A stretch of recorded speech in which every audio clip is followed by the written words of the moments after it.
I'm here in the city of Redlands today at Frugal Frigate, and this is Scott. Thank you so much for having us out here. Absolutely. How you doing? Good, thank you. So tell us all about your spot here. The Frugal Frigate's been in Redlands for 30 years now, or close to 30 years. It's been here since 1987. Wow. We are, like I say, locally owned, independently operated, never a franchise. The only one. Yes. They don't make them like this anymore. Yeah. Like I say, we work hard with the educators and teachers to give books to children, put the education into their hands, the ability to read. It's just a wonderful, magical place. Yes, I can see. When you walk in, I mean, the design of the building, first of all, is really unique. Yes, actually back in around the turn of the century, a banker named H.H. Ford got a permit to open this as a pony stable. Oh. So that's the brick walls and the high ceilings, and we just kept it like that. I think most of the other businesses have plastered over the brick, but we left it like this because it just adds that charm to it. It really does. It adds that charm. That's a perfect way to put it. So Frugal Frigate, it's kind of an interesting name. Can you tell me where it came from? There's no frigate like a book to take us lands away, which is an Emily Dickinson poem, which basically kind of means that a book is a cheap vacation. Oh, hey, yeah, good point. So tell me more about the store. I know you have a lot going on here. There's a bunch of stuff on the walls. Yes, we've posters? had some big famous artists and illustrators come through here. Eric Carle, Rosemary Wells, Lane Smith, just to name a few. Cute. Down here is probably my favorite place. We have a lot of the chapter books, you know, 9 years old to 13 years old right here. We take you over to a lot of our Newberries. These are the award-winning books. Over here to the science fiction. This is a little bit older kids here? Yeah, this is your Harry Potter stuff, your Guardians, your Warriors. And then over here we have our box sets. The Hobbit, that's a popular one right there.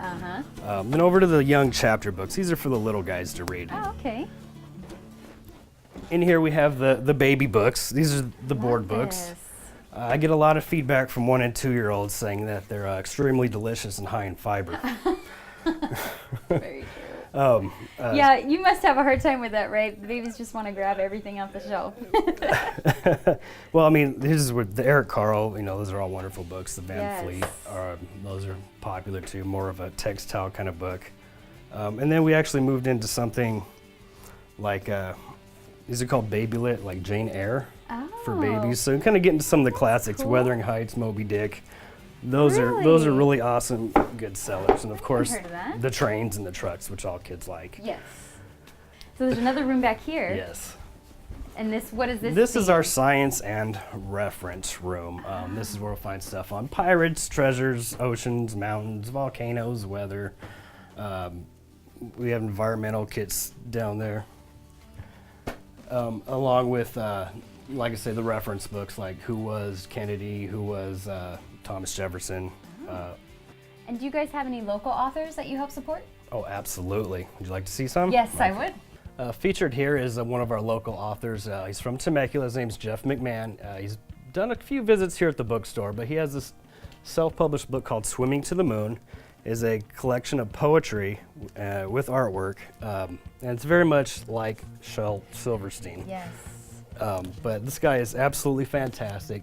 He wrote a poem just for the store, signed it, and sent it up there. So tell me about the events that you have going on. Events. Well, we do author signings monthly. A popular thing right now is birthday parties. As you can see back there. Yes, I kind of peeked in there. We have a Princess Spider-Man party coming up, which is was a little bit challenging to put together. Don't you also have story readings Yes, here? we do story times Monday morning at 10:30. Okay. And we're also getting ready to start up an evening session on Monday nights with the 6th Street School of Music. And what Jennifer does, she comes in and plays her harp while we read bedtime stories, dim the lights, wear pajamas. Nice. That sounds so fun. Now, what age group is that catered to? All ages. All ages. You know, I assume teenagers probably don't want to be too involved in that, but yeah, the little ones, 2 to 5, 2 to 6, somewhere in there. Okay. And what about up there? I don't know why, but I guess just the kid in me, every time I come in the store and walk around, I'm looking up in this, looks like a bunk bed. Oh, the loft up there. Yes. We started a new feature at the bookstore. It's called One Cool Friend. We kind of think building bears is kind of boring, so we think creating one cool friend is much better. You can bring a stuffed animal to life, outfits, and we do stuff them right there in front of you. Really? So what's the overall goal of Frugal Frigate? The goal is to put physical books into the hands of children. In this, I love all my devices, but when you sit a kid down in front of one of these e-readers and it's just flashing lights and it's reading the story, it just takes out all the imagination, and you might as well just stick it in front of a TV and watch a cartoon. Yeah. So actually having a physical book and being able to use your imagination while you're reading the There's story. nothing better. I agree. Nothing like it. Well, there you have it. Obviously a very unique spot here at Frugal Frigate in downtown Redlands.